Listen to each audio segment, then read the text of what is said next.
Welcome back to Karen E. World, where entitled people get served the justice they deserve.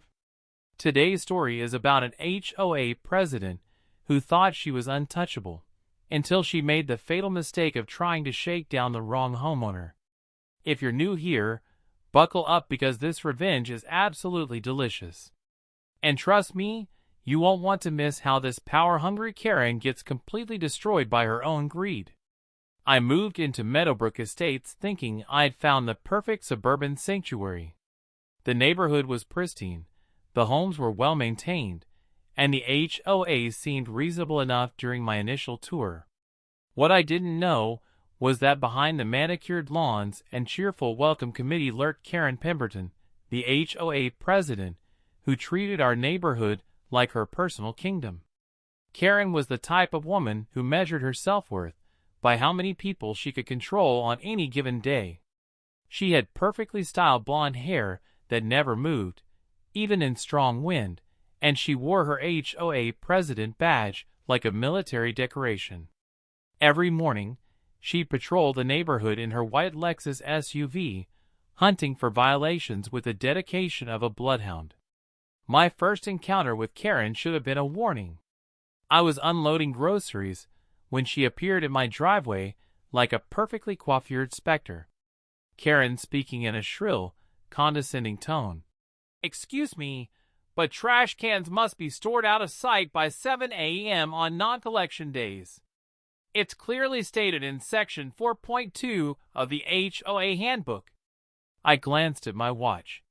It was 7:05 a.m., and my garbage can was still at the curb. Now, here's something you should know about me. I spent 15 years as a corporate attorney before selling my practice and retiring early.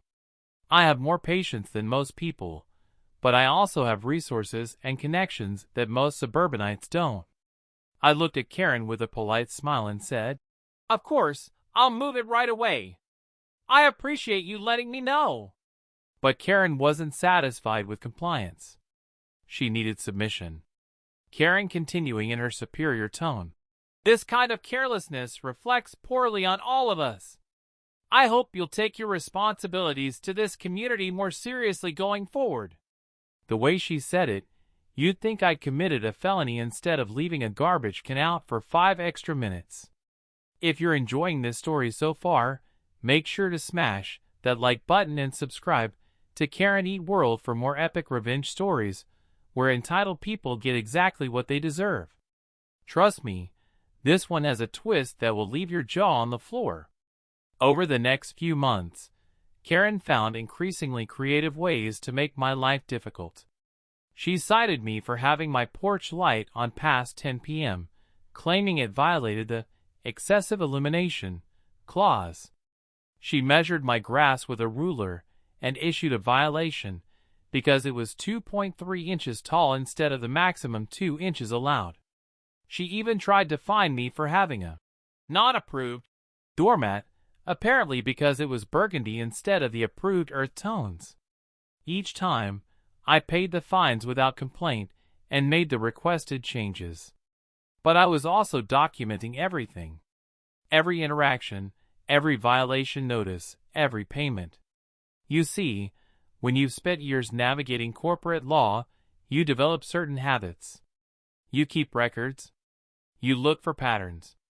And you always read the fine print. The breaking point came when Karen decided my perfectly legal home office was somehow a commercial enterprise that violated the residential-only covenant. She'd noticed that I occasionally had clients visit, and she convinced herself that I was running some sort of a legal business.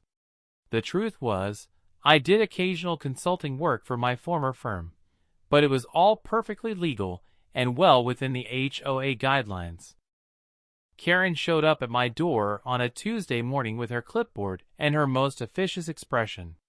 Karen speaking in her most authoritative voice. "I'm here to inform you that commercial activities are strictly prohibited in this residential community. You have 30 days to cease all business operations or face daily fines of $500.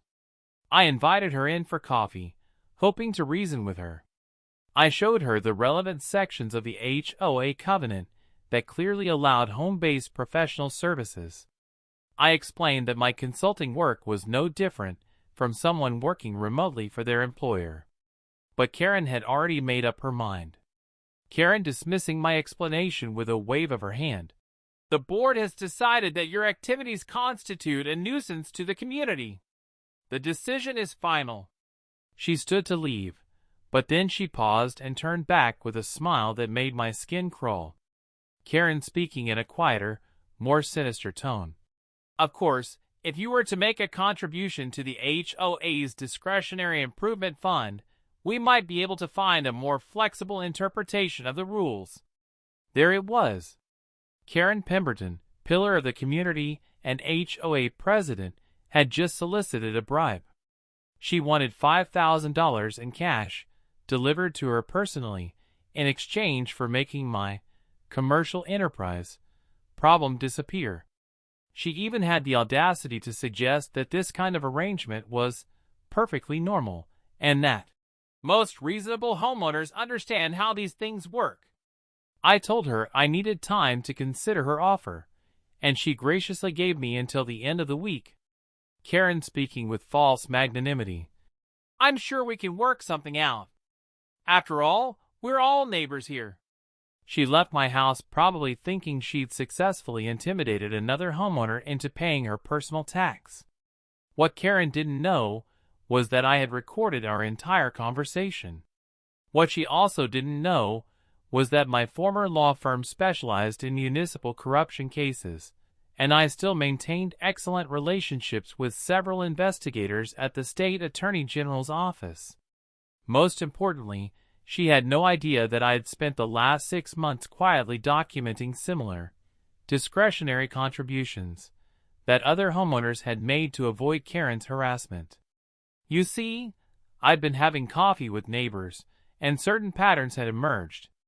The Henderson family had paid $3,000 to keep their backyard playground equipment. The Johnsons had contributed $2,500 to resolve a noise complaint about their teenage daughter's piano practice. The Garcias had made a voluntary donation of $4,000 after Karen decided their cultural garden decorations were inconsistent with community standards. Every single one of these cases involved Karen personally collecting cash payments in exchange for making H.O.A. violations disappear. She'd been running her own little extortion racket for years, and she'd gotten so comfortable with it that she'd stopped being careful. I spent the next 3 days making phone calls to very specific people. My former colleague who now worked with the FBI's Public Corruption Unit. An investigative journalist who owed me a favor from a case I'd helped her with years ago. The state attorney general's office, where I'd maintained friendships with several prosecutors.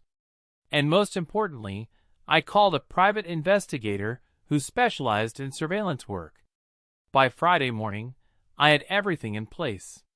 Karen arrived at my house promptly at 9 a.m., expecting to collect her $5,000 bribe. She was practically glowing with satisfaction as I invited her in and offered her coffee. Karen speaking with barely contained excitement. I'm so glad you decided to be reasonable about this. The Community Improvement Fund will put your contribution to excellent use. She was already reaching for the envelope I'd placed on the coffee table when I delivered the news that would change everything. Karen, I said calmly, I need to inform you that this conversation is being recorded, just like our conversation on Tuesday was recorded.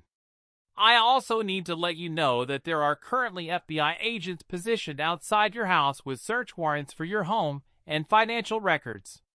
The color drained from Karen's face so quickly I thought she might faint.